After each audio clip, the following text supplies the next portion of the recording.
सहारनपुर में विभिन्न गांवों में अवैध तरीके से कब्जा की गई करोड़ों रुपए की जमीन को प्रशासन ने जब्त कर लिया। जब्त की गई ये जमीन पूर्व बीएसपी, एमएलसी और खनन कारोबारी हाजी इकबाल के नौकर नसीम के नाम पर है। पुलिस ने बताया है कि हाजी इकबाल ने अवैध खनन से कमाए गए पैसे से किसानों की जमीन को अपने नौकर नसीम के नाम पर खरीदा। हाजी इकबाल का नसीम उत्तर प्रदेश की 3 चीनी मिलों का मालिक भी है, जबकि नौकर नसीम मजदूरी करके ही अपने परिवार का भरण पोषण करता है।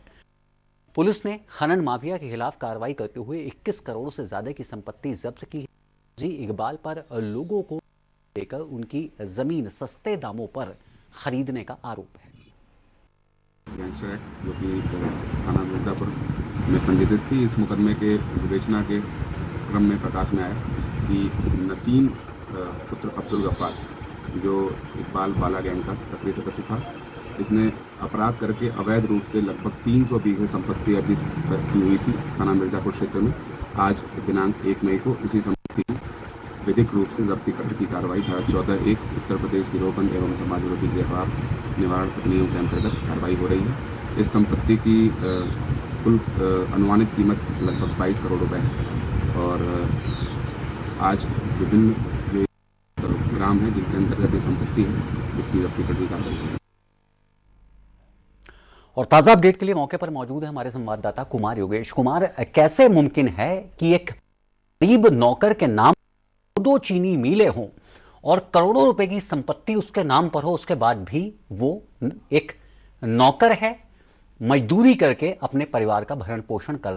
इतना बड़ा जो घालमेल है, इतनी बड़ा जो एक साजिश है, वो किस तरह से रची गई? और दूसरे सबसे बड़ा सवाल ये उठता है, जब करोड़ों रुपए की जमीन खरीदी जाती है या किसी चीनी मिल को आप खरीदते हैं तो जाहिर तौर पर उसके पेपर्स के साथ में आपका आधार कार्ड लगा होता है, फोटोकॉपी होती है और आधार नंबर आपके बैंक के अकाउंट होता है। तो जाहिर तौर पर इतने लंबे अरसे से घालमेल कैसे चला आ रहा था?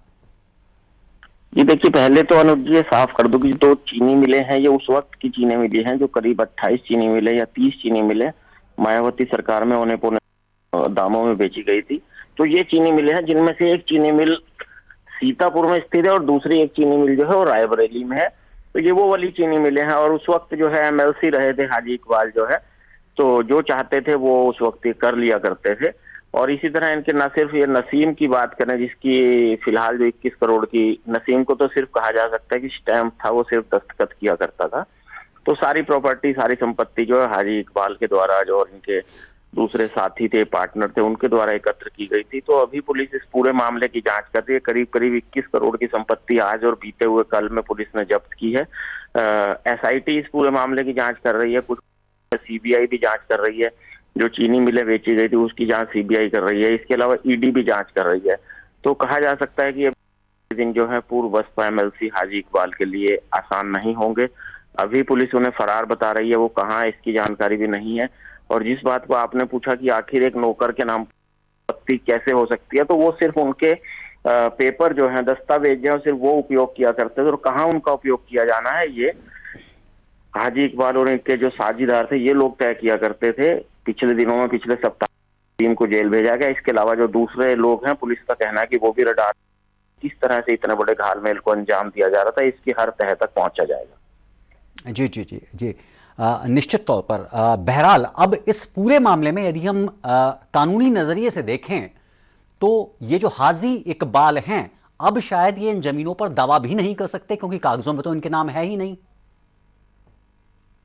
जी बिल्कुल, फिलहाल की बात करें तो 14/1 जो धारा है गैंगस्टर एक्ट के तहत जो प्रशासन ने, जिला मजिस्ट्रेट ने उसमें अनुमति दी और फिर पुलिस और राजस्व विभाग की टीम ने जाकर इसे अभी अपने कब्जे में लिया है। तो अब ये दावा नहीं कर पाएंगे, लेकिन भविष्य में जब ये या कभी मिल पाएंगे पुलिस को, उसके बावजूद फिर से कोई ना कोई निजाम बदलता है तो कोर्ट का सहारा इस मामले में लिया जा सकता है। लेकिन फिलहाल की स्थिति जो हाजी इकबाल के अनुकूल नहीं है। जी जी, इस तमाम बातचीत और जानकारी के लिए आपका बहुत बहुत शुक्रिया। यहां वक्त हो चला एक छोटे से ब्रेक का। ब्रेक के उस पार भी खबरों का सिलसिला जारी रहेगा आप समय के साथ।